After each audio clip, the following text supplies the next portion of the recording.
Welcome back to 8482 Media. Today I'm going to quickly show you guys how to add the holiday sparkles effect onto your CapCut clips.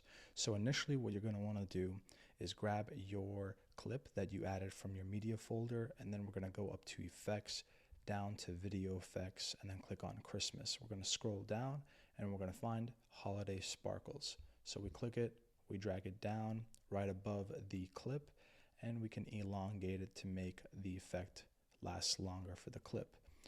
Now that it's highlighted, we can actually go to the top right corner and we can adjust the filter, the amount of the effect.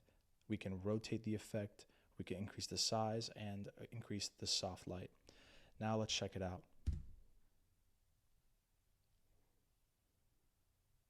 Thank you guys for watching. If this was helpful in any way, please leave a like down below. If you guys have any questions, comment down below. Thank you guys for watching and have a great day.